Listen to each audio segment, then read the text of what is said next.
السلام علیکم ورحمۃ اللہ وبرکاتہ۔ اعوذ باللہ من الشیطان الرجیم، بسم اللہ الرحمن الرحیم۔ سورہ ملک کی تفسیر کا سلسلہ الحمدللہ جاری ہے۔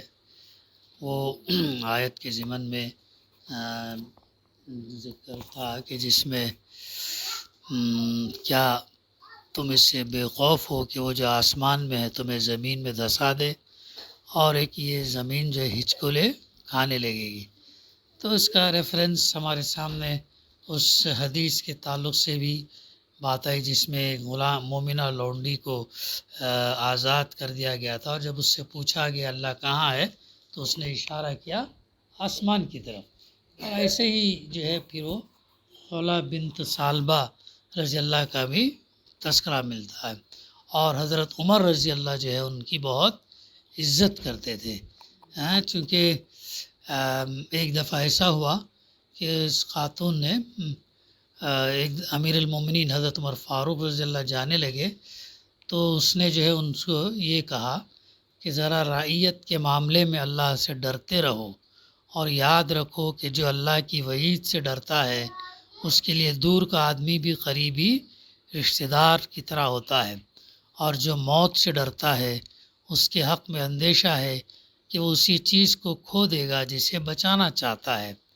اس پر جو ہے ایک صحابی حضرت عمر رضی اللہ کے ساتھ تھے، بولے اے عورت، تو نے امیر المومنین رضی اللہ کے ساتھ بہت زبان درازی کی۔ تو اس پر حضرت عمر رضی اللہ نے فرمایا انہیں کہنے دو، جانتے بھی ہو یہ کون ہیں؟ ان کی بات تو 7 آسمانوں کے اوپر سنی گئی تھی، ان کی بات 7 آسمانوں کے اوپر سنی گئی تھی۔ تو عمر رضی اللہ کو تو بدرجہ اولا سننی چاہیے۔ روایات میں آتا ہے کہ اگر وہ رات بھر بھی اگر کھڑے رہ کے بات سناتی تو میں سنتا، بشرطے کہ اپنی نماز ضائع نہ ہو، نماز کے لیے اجازت مانگتا، پھر میں اس خاتون کی بات جو ہے سنتا۔ ایسے دیکھنا اتنی جو ہے ان کی یہ تھی۔ تو یعنی گویا یہ کہ زیادہ اکثر لوگوں کا یہ رہتا کہ اللہ سبحانہ وتعالیٰ اشارتاً یہ کہتے ہیں کہ آسمان میں ہے، تو یہ یہاں پر یہ بات بتائی جا رہی ہے۔ پھر آگے فرمایا جا رہا کیا تمہیں ڈر نہیں لگتا کہ جو اللہ آسمانوں میں ہے تمہیں زمین میں دھسا دے، اور ایک یہ زمین جھکولے کھانے لگے۔ یہ واقعات بھی ہم دیکھتے ہیں، دھسا دینے، زمین دھسنے کا یہ واقعات خصوصاً برسات کے موسم میں ہلی ایریاز میں ہیں، اور جو ہے گھاٹ سیکشن ویسٹرن گھاٹس وغیرہ میں ہم دیکھتے ہیں لینڈ سلائیڈ ہونا، لینڈ کا جو ہے یہ ہو جانا، اور اس میں کئی ابھی حال میں جو برسات ہوئی ایک گاؤں کا گاؤں جو ہے پورا یہ ہو گیا، پانی اور اسے مٹی سے جو ہے وہ بہہ گیا، دب گیا، دھسا دینا۔ یہ ایسے واقعات آتے ہیں، اور ان واقعات سے جو ہے ہمیں عبرت لینا چاہیے، نصیحت لینا چاہیے۔ تو اللہ تعالیٰ ان آیتوں کے اندر بھی کیا تم کو ڈر نہیں لگتا کہ اللہ تعالیٰ تم کو زمین میں دھسا دے؟ بہت سارے حادثات بھی ہم دیکھتے ہیں نا کہ روڈ پہ گاڑیاں چل رہی ہیں، یوٹیوب پر ویڈیوز میں ہم دیکھتے ہیں کیسے جو روڈ اچانک دھس گئی، گاڑی جو ہے اندر چلی گئی۔ ایسے کیسے واقعات ہوتے ہیں؟ کیا تم کو اس سے کیا حشر ہوتا ہوگا؟ ایک زندہ انسان جب زمین میں ایسا چلے جانا، دفن ہو جانا، تو اس کا کیا حال ہوتا ہوگا؟ تو کیا تم اس سے ڈر نہیں لگتا تم کو؟ اس کی نافرمانی کرنے سے اگر اللہ نے ایسا تمہارے ساتھ معاملہ کر دیا تو یہ نہیں ہوتا فَإِذَا هِيَ تَمُورُ، یا زمین جھکولے کھانے لگے۔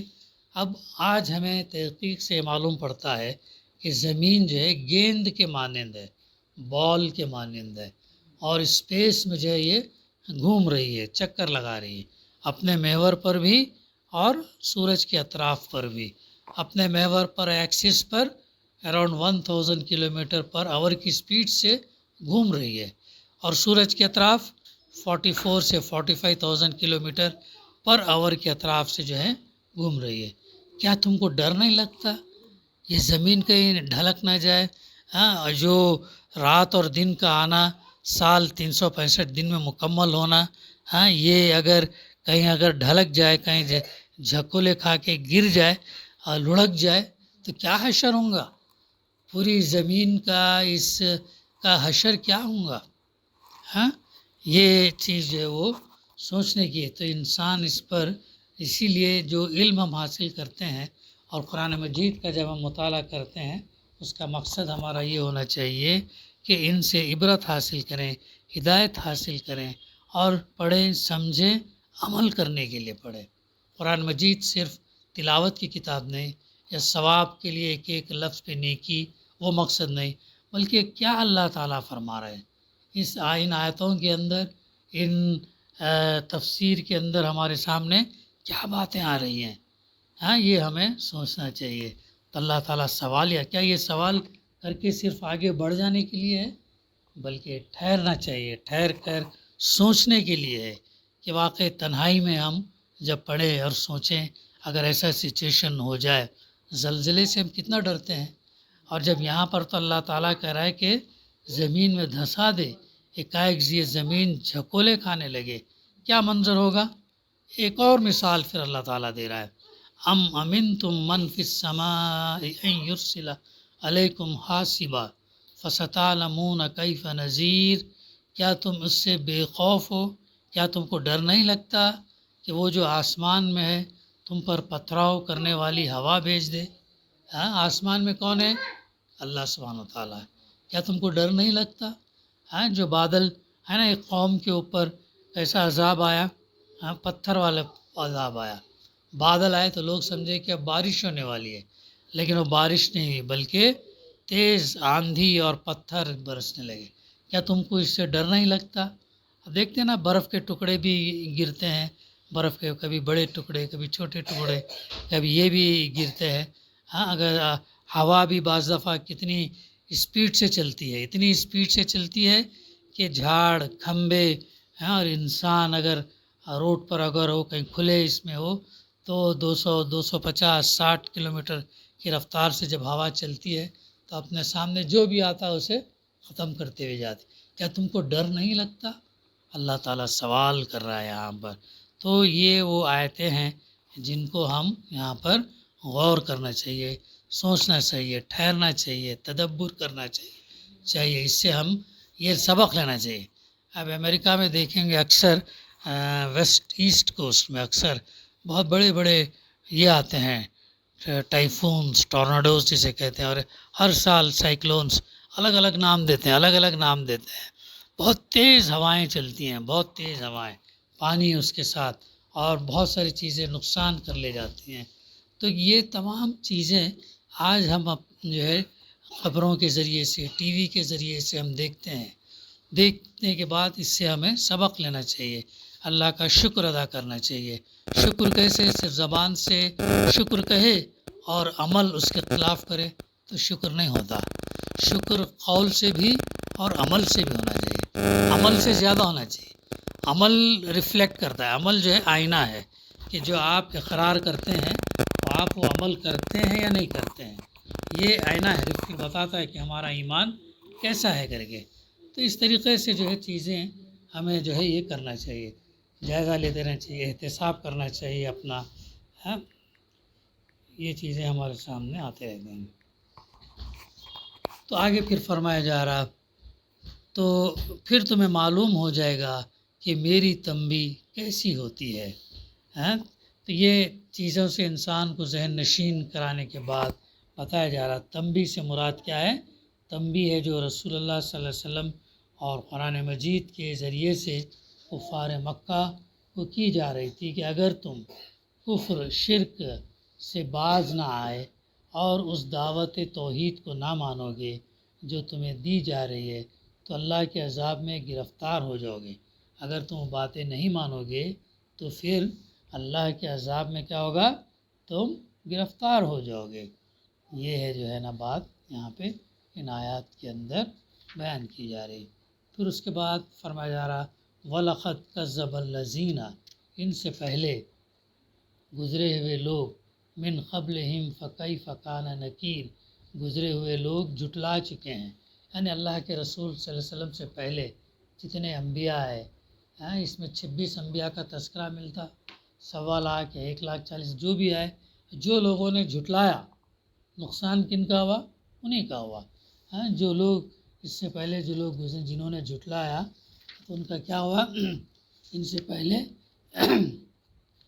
جھٹلانے والوں کا پھر دیکھ لو میری گرفت کیسی سخت تھی، یعنی اشارہ ہے ان قوموں کی طرف جو اپنے ہاں آنے والے انبیاء کو جھٹلا کر اس سے پہلے مبتلا عذاب ہو چکے تھے۔ ہاں، قوم فرعون، قوم عاد، قوم سمود، قوم لوط، ہاں، ابراہیم علیہ السلام کا انکار، یعنی جو جو قومیں گزرے ہیں تو انہوں نے انکار کرنے سے، ہاں، جس قوم صالح جھٹلانے کی وجہ سے، ہاں، اللہ تعالیٰ نے ان پر عذاب نازل کیا۔ کیا تم اس سے ڈر نہیں لگتا؟ کیا تم اس سے بے خوف ہو؟ یہ یہاں پر بتایا جا رہا ہے۔ پھر اولم یروا الی الطیر فوقہم صافات ویقبضن ما یمسکہن الا الرحمن انہ بکل شیء بصیر۔ پھر ہاں، کیا یہ لوگ اپنے اوپر اڑنے والے پرندوں کو پر پھیلائے اور سکیڑتے نہیں دیکھتے؟ کتنی بڑی نشانی ہے پرندوں کا، کتنے نشانی اللہ تعالیٰ بیان کر رہا ہے۔ پرندے ہاں پر پھیلاتے بھی ہیں، سکیڑتے بھی ہیں، پھیلانے کے لیے اڑان ہے، سکیڑنے کے لیے اترنے کے لیے۔ ہاں، تو کیا تم اس غور نہیں کرتے ہو؟ ہاں، یہ پرندوں کو تھامے ہوئے کون ہے؟ آگے بات آ جا رہی، کیا تم اس سے سبق نہیں لیتے؟ ہاں، کیا یہ لوگ ان کو اوپر اڑنے والے پرندوں کو پر پھیلائے اور سکیڑتے نہیں دیکھتے؟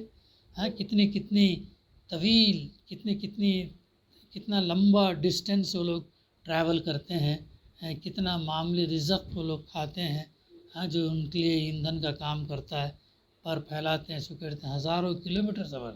کون یہ کر رہا ہے اس کو؟ یہ تمہارا ضمیر جواب دے گا کہ کوئی اور نہیں بلکہ اللہ کر رہا ہے۔ لہٰذا تمہارا بھی یہ کام ہونا چاہیے کہ تم اس کی بندگی کریں، تم اس کی عبادت کریں، تم اس کو فالو کریں۔ تو یہ نشانیاں جو ہے بیسیکلی یہ کیا کرتی ہیں؟ ہمارے ایمان کو مضبوط کرتی ہیں، ہمارے یقین کو مضبوط کرتی ہیں، ہمارا یقین آخرت پر، اللہ پر، ہاں، رسول پر مضبوط ہوتا ہے۔ جب یہ ہمارا مضبوط ہو جائے تو پھر ہمارا عمل سے جو ہے پھر وہ چیزیں ہم کو عمل کرواتی ہیں، پھر یہ چیزیں ہمارے لیے پھر کوئی چیز بوجھ نہیں لگتی، اسلام پر چلنا مشکل نہیں ہوتا بلکہ آسان ہوتا ہے۔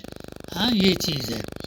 تو اللہ تعالیٰ آج اس کا جواب دے رہا، رحمان کے سوا کوئی نہیں جو انہیں تھامے ہوئے ہے، یعنی اللہ کے سوا کوئی اور نہیں جو ان پرندوں کو تھاما ہے، یعنی ایک ایک پرندہ جو ہوا میں اڑ رہا ہے خدا رحمان کی حفاظت میں اڑ رہا ہے، اللہ تعالیٰ نے اس کی حفاظت میں اڑا رہا ہے، اسی نے ہر پرندے کو وہ ساخت عطا فرمائی جس سے وہ اڑنے کے قابل ہوا، اسی نے ہر پرندے کو اڑنے کا طریقہ سکھایا، اور اسی پرندوں سے انسان نے ایروپلین بنایا ہے نا۔ رائٹ برادرز ہم پڑھتے ہیں کیسا انہوں نے کیا، اس سے پہلے عرب سائنٹسٹ بھی تھے، اس کے اندر مسلم سائنٹسٹ بھی موجود تھے جو اس کے اوپر کافی ورک کیا تھا، اور اسی ورک کو رائٹ برادرز نے آگے کر کے اس جیسا مانند پلین جو اس شکل میں جو پر ہے اس کے ونگس عطا کیے، اور اس طریقے سے آج ایروپلین کتنا ایڈوانس ہو گیا۔ تو انسان انہی سے تو سیکھا، اللہ تعالیٰ نے ہی انسان کو الہام کیا، اللہ ہی علم الہام کرتا ہے، آئیڈیا دیتا ہے، اس سے پھر انسان جو ہے آگے بڑھتا ہے۔ انسان کا خود کا کہنے کے لیے کچھ بھی نہیں ہے، جو بھی علم اسے ملتا ہے وہ اللہ سے ملتا ہے، اس کا ذاتی علم نہیں ہے بلکہ اللہ کا عطا کردہ علم ہے۔ اسی نے ہوا کو ان قوانین کا پابند کیا جن کی بدولت ہوا سے زیادہ بھاری جسم رکھنے والی چیزوں کا اس میں اڑنا ممکن ہوا۔ ہوا کتنی ہلکی ہوتی ہے، اس ہلکی ہوا کے اندر ہوائی جہاز کیسے اڑتا ہے؟ ہاں، یہ ہے چیز۔ اللہ نے پرندوں کو جب یہ کیا، پرندوں سے انسان نے سیکھا، اور انسان سیکھتے سیکھتے ہوا سے زیادہ بھاری چیز کو ہوا میں اڑانے لگا۔ ہاں، ایک حقیر نطفے سے پیدا ہونے والا انسان جب یہ کچھ کر سکتا ہے تو وہ مالک کائنات یونیورس کا مالک، اسے کیا دشواری ہے تم کو دوبارہ پیدا کر کے تم نے جو جو عمل کیے بتانے کے لیے؟ آج ہم ویڈیو کے ذریعے سے ریکارڈ کرتے ہیں ایونٹس، اسی طریقے سے کہ اللہ ہم کو نہیں بتا سکے گا کہ بھائی تم نے یہ دنیا میں یہ ٹائم پر یہ مقام پر یہ دن پر تم نے ایسا سا کام کیا تھا، کیا یہ اللہ نہیں کر سکتا؟ بالکل کرے گا۔ تو ایسے یہ دلائل ہیں، ایسے پروف ہیں، ایسے ایویڈنسز ہیں جو ہمیں بتاتے ہیں کہ جو ہے آخرت ہو کر رہے گی، اور آخرت میں اللہ تعالیٰ حساب کتاب لے گا اور سزا جزا جو ہے اللہ تعالیٰ دے گا۔ تو اب جب بھی اللہ تعالیٰ اگر ان پرندوں سے اپنی حفاظت اگر اسے ہٹا لے تو کیا ہوگا؟ زمین پر گر جائیں گے۔ تو یہ ہے وہ اللہ جو ان کو تھامے ہوئے ہے، ان کی خود کی کوئی صلاحیت نہیں ہے بلکہ اللہ نے ان کو تھاما ہوا ہے، یہ سمجھنا ہے۔ اب سائنس کیا کر رہی ہے؟ سائنس صرف پروو کر رہی ہے، ہاں یہ پرندے کیسے اڑتے ہیں، پرندوں میں کتنا فورس کی ہوا لگتی ہے، کتنا ہوا کو پھینکتے ہیں پھر آگے بڑھتے ہیں، پھر یہ پرندوں کے اندر کیا چیز ہے، ان کی بینائی، ان کی سماعت کیسے کیسے اللہ سبحانہ تعالیٰ نے دیا۔ سائنس کیا کر رہی؟ جسٹ پروو کر رہی۔ قرآن مجید بتا دیا زلزلے کیسے آتے ہیں، اللہ زلزلوں کے کرتا ہے۔ آپ زلزلے کیسے آتے ہیں؟ اسٹڈی کر کے، پلیٹس ہیں، پلیٹس کا موشن ہوتا ہے، نیچے ٹکراتے ہیں شدت کے ساتھ، تو جہاں ٹکراتے ہیں ایپی سینٹر ہوتا ہے، وہاں سے جو ہے زلزلے اوپر آتے ہیں۔ ایسے صرف ایکسپلینیشن دے رہی ہے، کھوج نکال، لیکن اللہ تعالیٰ نے پہلے ہی یہ تمام چیزیں کر دیا ہے اور بتا دیا ہے کہ یہ چیزیں ایسی ہیں۔ تو اس طریقے سے ان نشانیوں کے ذریعے سے ہم اپنے ایمان کو جو ہے مضبوط کر سکتے ہیں، اور جب ہمارا ایمان مضبوط ہوگا تو پھر اس کا اظہار ہمارے عمل میں ہوگا۔ تو انشاءاللہ اور بھی باتیں ہیں، آئندہ ہم اس کا سلسلہ جاری رکھیں گے۔ دعا ہے کہ اللہ سبحانہ و تعالیٰ ہمیں کہنے سننے سے زیادہ عمل کرنے کی توفیق عطا فرمائے۔